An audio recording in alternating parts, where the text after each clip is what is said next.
Hello, everybody. This is DMV Sports Talks. I'm Austin. My co-host is Ed. Hey, We what's up, everyone? we got a lot of stuff to talk about. My guest of tonight is Russell Baxter. He's a football guru. He'll be talking about the free agency they are on tonight on the show.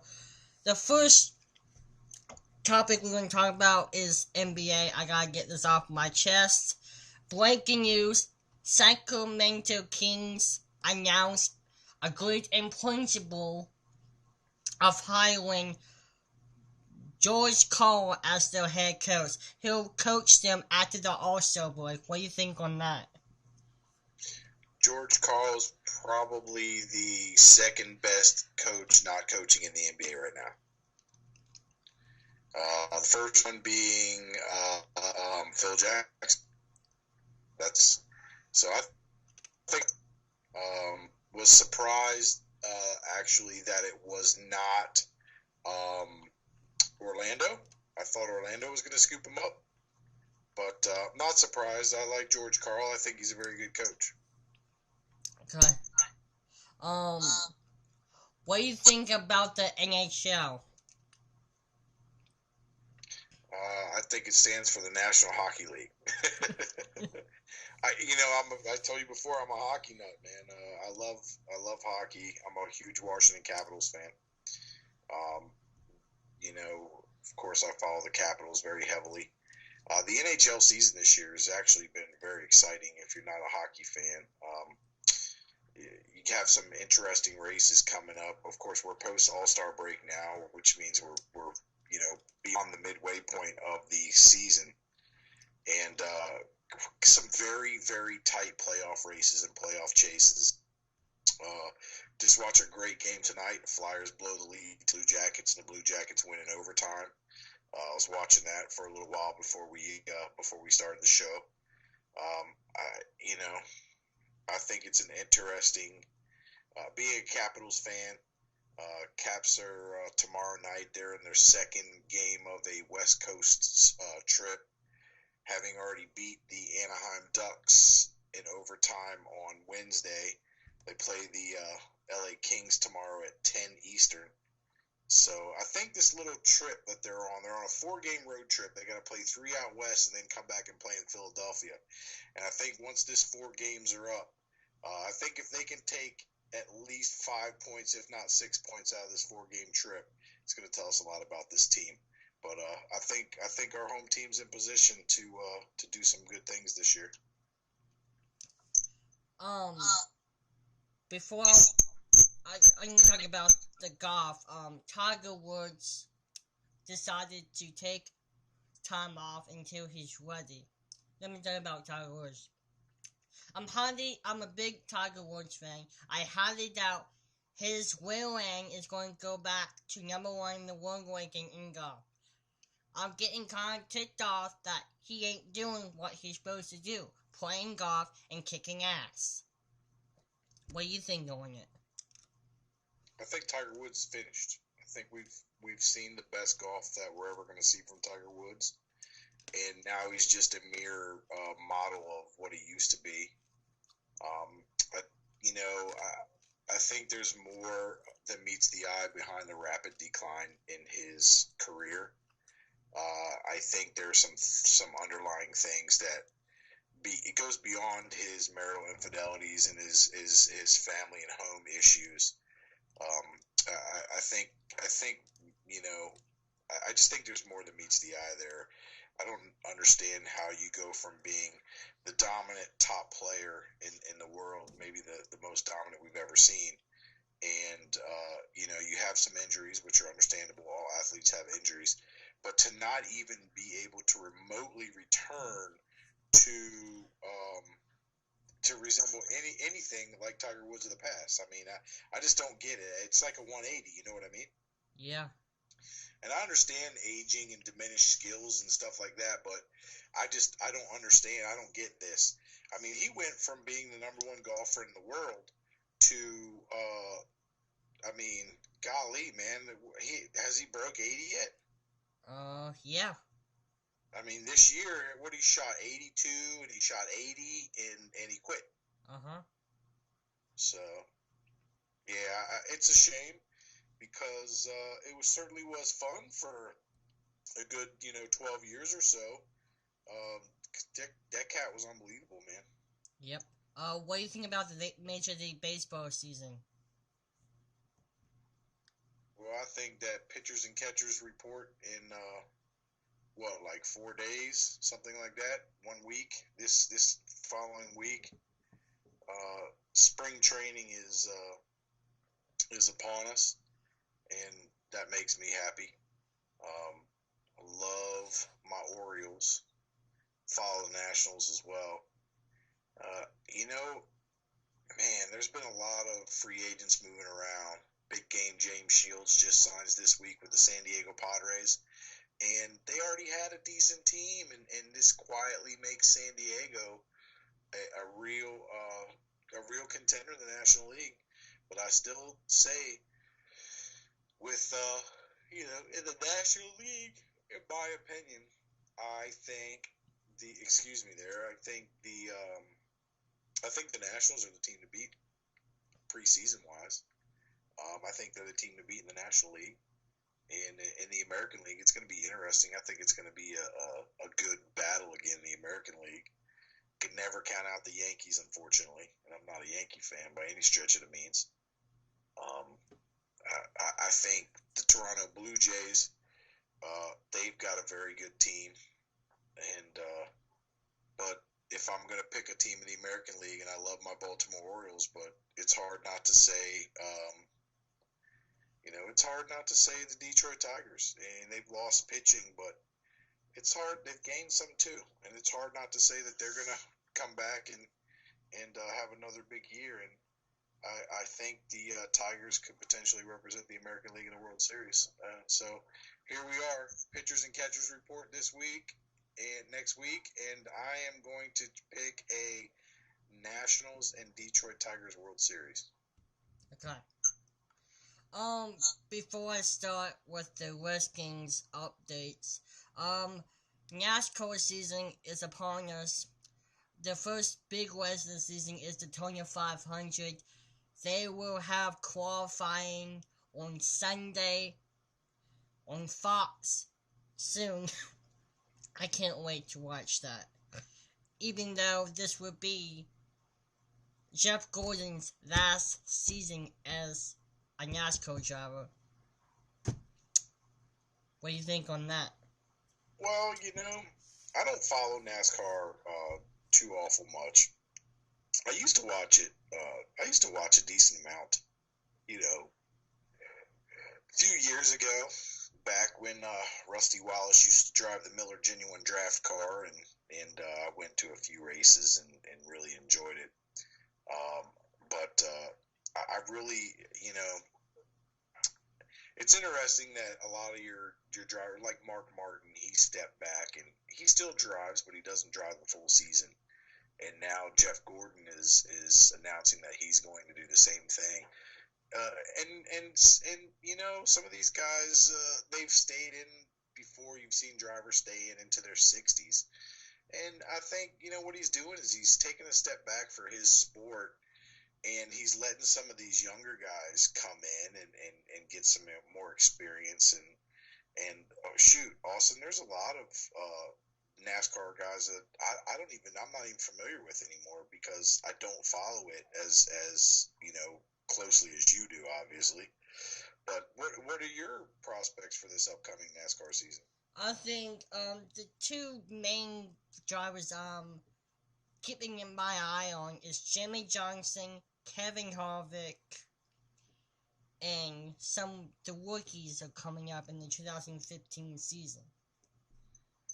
Jimmie Johnson, he's how many championships has he won now? I think 4 or 5. Yeah, that guy's pretty good, huh? Yeah.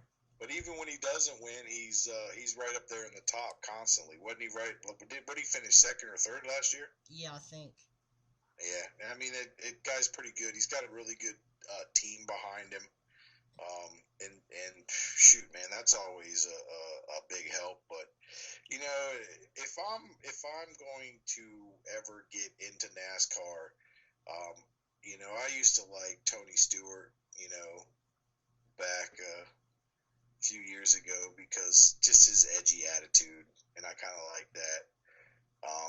Back in the day, I also followed a little bit of Daryl Jarrett because, of course, he drove for Coach Gibbs, and he drove that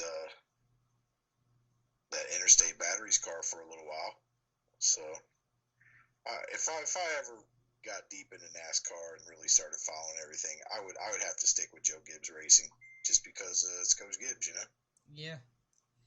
Oh yeah, and one other favorite I'm looking keep my eye on is Dale Jr. So Yeah. we'll see. How did he do last year? He did pretty good. He won like three races. He made that. He made that. He made the final. What do they call that at the end, where they take like the last 10 or 12 guys, the chase or whatever? Yeah. He was one of the finalists last year, wasn't he? I thought so. Yeah, it's kind of interesting how they do it. It's not like NASCAR of old where they just had total points accumulations. Excuse me, I'm tired this evening, folks. Man, I apologize for that. But they used to do the total points accumulations, and they had a lot of guys winning by wide margins. So they added this chase in, I think, to make it more interesting, and I think they've done that. But I know that like NASCAR viewing and their attendance is way down, isn't it? Yeah. So, anyway, what about the college? Excuse me, college basketball season. Go Terps. I've been watching a lot of Big Ten basketball because Maryland's moved to the Big Ten this year. So I watch a lot of the Big Ten network.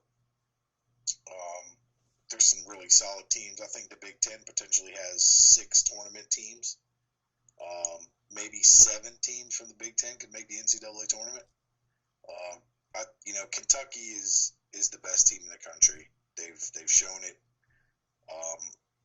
And quite honestly, I don't think there's a close second. I think they're head and shoulders the best team in the country. Okay. In other news, the Redskins, here's an updated news. RG3 and his wife is expecting the first baby. I'm going to give a shout out to RG3 and his wife. Congratulations on the upcoming RG4. Yes. Well, I'll give a shout out to Griffin and say, welcome to parenthood. It's a privilege to be a father. And keep your ass off of social media, Mr. Griffin. Yeah, that's true. Keep your ass off social media. I get tired of watching this guy. He's arguing on Twitter with a fan the other day. It's becoming a joke. He's a tabloid attention hound, and I'll say this about the 2015 NFL season. If number 10 is the starting quarterback for the Washington Redskins when the season starts, it's going to be another losing season. I'm a number 8 fan, Kirk Cousins. That's who I'm pulling for. Robert Griffin is. I'm totally over it, Austin. I'm over this guy. I praised him. I said he was going to be good. I stood behind him, and I was wrong. He's no good, man. He's just no good. He set this organization back 5 years. And they waste money on him, too. More than money. I mean, that was an awful lot of draft picks they gave up for him. So he set the organization back at least 5 years. Well, we got new GM, so we'll see what he does. Maybe things will start coming back, man. We'll see what happens. The Skins hold that number 5 pick, as we talked about last week. There's some talks about possibly trading the number 5 pick to Cleveland Yeah. for what, the number 12 and the number 19 picks. Yep. Yeah, I mean maybe that's not bad, but I still want this team to draft Collins out of Alabama. He's a safety. This team needs a safety desperately. Has needed a safety since the passing of Sean Taylor in and they've never replaced the player at safety, and I think that's our biggest need as an organization is a safety to solidify that defensive backfield, and I think we're good at the cornerback position. I know Emerson regressed slightly this season, but I still think that the kid's going to be good. And Bashard Breeland, I can't say enough good things about him. I think he's going to be a Pro Bowler, and I think he's a superstar in the making. Let's break down the roster. Our quarterback situation ain't that good. Running back situation is good because we have Alfred Morris. He's an incredible running back. Wide receiver, we really have that fixed. Tight ends, I'm not really crazy about the tight ends position, but the like half the offensive line we need to completely fix, and the defensive line we need to completely fix because there's so many holes on the defensive line. So many because since Dundee Fletcher left the Washington Redskins roster, the defense hasn't been the same because Dundee Fletcher was a great linebacker for the Washington Redskins. Yeah. London was fantastic, man, and he really solidified the linebacking core for the Redskins. But just like me, you're getting old. That's why I'm yawning at 10 o'clock at night on a Friday, man. he just got old, man, and the Redskins have some good linebackers now. I mean, Ryan Kerrigan, on the outside, and they've got 2 good linebackers in Perry Riley Jr. and Keenan Robinson, and I think they're good at the linebacker spot. Maybe pick up some depth. I would love to see, man. I would love to see a defensive lineman, come in that can actually put some pressure on the quarterback. I would like to see the defense go back to a 4-3 defense and stop this 34 defense, but I don't see it happening. I think that we need to move on from Arakpo unless we can get them unless we can get them at a dollar store deal. Just move on from Arakpo, and they got Trent Murphy in who has some potential, and let's see what we can do. I mean, Trent Murphy's a great guy. I like him a lot. I'd rather pick Trent Murphy over Brian Arakpo any day of the week. Yeah, Trent Murphy's definitely on the rise, man. Yep. What do you think about the potential draftees for the Washington Redskins? Again, I think that the draftees, I think they should go after that safety Cooper from Alabama with the number 5 pick. That's who I like. If you don't get him or you trade back and you move back and someone takes him in front of you, I think you have to go offensive line. It's not a sexy pick. It's not a splash pick, but it's a desperate pick, and I think that's the way you go. I think you go for a playmaker like Cooper, and if you can't get Cooper, he's not there, you trade back. I think you go for an offensive lineman. Do you think the Washington Redskins will pick a quarterback in the draft? If they pick a quarterback, I'll probably burn everything Redskins I have, and that's a lot of stuff. I can't see them taking a quarterback in the draft. They have a very, very, very good quarterback on their roster. His name is Kirk Cousins. the guy he's a player and he's a winner.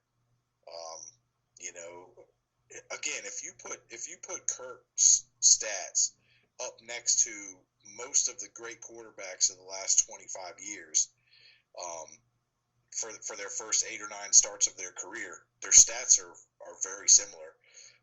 You put Kirk Cousins' first 8 starts up next to Andrew Luck's first 8 starts. I think Luck has like 2 or 3 more wins than Kirk Cousins does, but Kirk Cousins has more touchdowns, more passing yards, less turnovers, and everybody wants to judge Kirk Cousins because he threw a bunch of interceptions. I say, hey, Kirk was the quarterback. The team was not good. The team wasn't good. The Redskins were not a good team.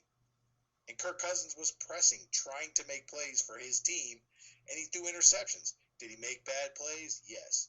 Was he a rookie, essentially a rookie quarterback, forcing throws, trying to make a play for his team that wasn't very good? Absolutely. Absolutely he was.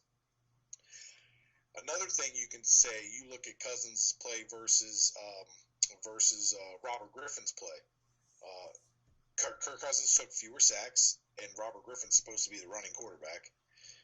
That the reason why? Because Cousins is decisive. He knows where he wants to go with the ball, and he gets the ball out of his hand. Robert Griffin, he gets back there and he gets jittery, and he gets the happy feet, and then he thinks he can outrun everyone. It's not college football. It's not college football. You've got 320-pound defensive linemen that can run a 4.5, 4.6 40. It's not college football, man. You're not outrunning 11 players on the field anymore. You've got 4 or 5 players on the defense that are just as fast as you are. Okay, so yeah, that's all I got to say about that, really. What do you think about the tight end position on the Washington Redskins? It'll be interesting. I think they'll probably re-sign. I think they'll probably re-sign. Oh shoot, what's his name? Niles Paul. I think they'll probably re-sign him. Although he's not a very good run blocking tight end. I think that he's got some skills and he's really developed moving from that wide receiver position, and become a tight end. He made some real nice plays, but he also made some bonehead plays, but I think we've seen some development. Jordan Reed, I think he's a very, very, very good tight end. He's had some injury problems in his young career already. Hopefully he can move past these injuries and put himself in position to be on the field for 16 games next year.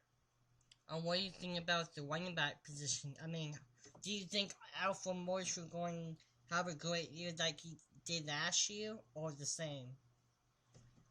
If they feed him the ball, I think they need to give him the damn ball. There's it's a stat. It was going into last season. I think it was like 74. Redskins won 74% of the games that he carried the ball 20 or more times. Which 74% gets you in the playoffs. And this year they lost one game where he carried the ball 20 or more times, and that was because the defense blew it late. Alfred Morris should touch the ball 25 times a game. And you have a great change of pace back with Roy Helu Jr. He's proven to be very, very nifty. He's got a beautiful set of hands, and his ball skills are fantastic with his runs after the catch. Especially in the screen game, he's very good at reading the defense after the ball's in his hands. And Silas Red came in this year, made the team, was essentially the number 3 running back, and has showed that he's got an incredible burst of speed. I think we could see him get some more carries this year as well. I don't necessarily like the running back by committee. You have to be able to use 2 running backs in this league to be successful. But I think the Redskins have 3, and I think that we're going to see three running backs play consistently next year. And one last thing, what about the wide receiver position? It'll be interesting to see what they do with Pierre Garcon. He could be a salary cap casualty. There's a good chance that Garcon will be released from what I'm reading because of the salary cap to free up dollars. I hope that's not the case. Or maybe even possibly restructure. That would be great. I mean, I think they're solid at the wide receiver position. Um, you know, there's a guy out there named Des Bryant, and I've read a lot of message boards and stuff like that. And this team needs a guy like Dez to go up and get the ball and to be vocal and to stand up and yada yada yada. But it can also that guy like that can also backfire on you. You know, he can also be a real cancer to the team and be a real head case. Um, I'm very happy with the receiving core. I don't think Moss will be on the team next year. I just don't. I don't see space for him on the team. Or if he does make the team, he'll be he'll get scratched a lot like he did last year where he didn't dress. He's on the